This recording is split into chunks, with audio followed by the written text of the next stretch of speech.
Welcome to Riseverse, where legends aren't born, they're forged. Real pain, real power, real rise. This is not just a story, it's a spark. Let it ignite something in you. Ladies and gentlemen, I want to tell you a story today, not just of a woman, but of a revolution. A revolution wrapped in Ankara, armed with fire and fueled by a dream. Her name was Funmilayo Ransome-Kuti. But before she became the Lioness of Nigeria, before she shook the very pillars of colonial rule, she was Frances Abigail Olufunmilayo Thomas. Born in 1900 in Abeokuta, Nigeria, under the weight of empire and patriarchy. She was born into a time when women were told, sit, be silent, be obedient. But Funmilayo, she was born with a different fire in her bones. At just 19, she earned a rare opportunity. She traveled to England. There, she didn't just study. She watched. She listened. She saw the cracks in the colonial system. And she vowed, If I am to return to Nigeria, I will not return as a shadow. I will return as a storm. And return she did. But this was no ordinary woman coming home. This was a force, a vision, a woman ready to challenge everything. She became Nigeria's first female student at Abeokuta Grammar School.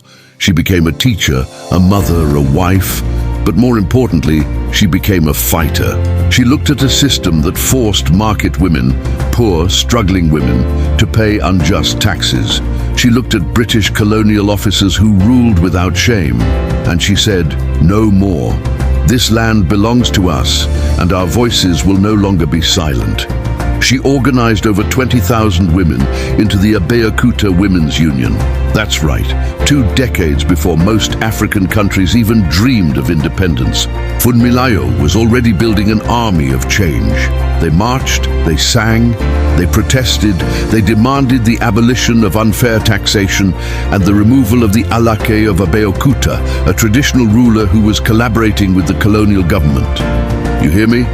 This woman stood against not just colonialism, but against corrupt tradition, male domination, and imperial arrogance all at once. She was arrested, threatened, mocked, but she never backed down, because Funmilayo wasn't fighting just for herself. She was fighting for every girl child who had ever been told, you re not enough. For every woman who was silenced, for every Nigerian who dreamed of freedom but was too scared to speak. She would later become the first woman in Nigeria to drive a car. Symbolic? Maybe. But oh, how she drove the engine of resistance. And let me tell you, her courage was contagious. She inspired young minds, including her son, the legendary musician and rebel Fela Kuti, who inherited not just her name, but her fire. But even heroes bleed, even lions fall.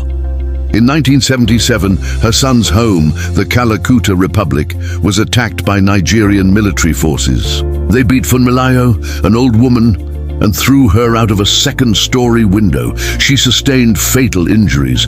They tried to kill her legacy that day. But let me tell you something powerful. You can kill a person. You cannot kill a revolution. Her death sparked outrage. Her fire became immortal. And today, I ask you, what's holding you back? Is it fear? Is it failure? Is it people telling you you're too small to make a change? Then remember this, a woman born in colonial Nigeria without permission, without privilege, without power, lit a flame so powerful that it burned through history. She wasn't tall in stature, she wasn't rich, but she had conviction, she had vision, she had courage. And guess what? So do you. The question is, will you speak like Funmilayo? Will you rise like Funmilayo? Will you fight like Funmilayo? Because history isn't just made by presidents or kings. It's made by ordinary people with extraordinary courage. It's made by people like you. Thank you for watching. If this story moved you, share it. Let the world know Africa birthed queens who roared, and Funmilayo Ransome-Kuti was one of them. They didn't just rise for themselves, they rose for you. Proof that greatness isn't given. It's earned, in the dark, in the dirt, in the doubt. Now it's your turn. Rise no matter what. This is Rise Verse.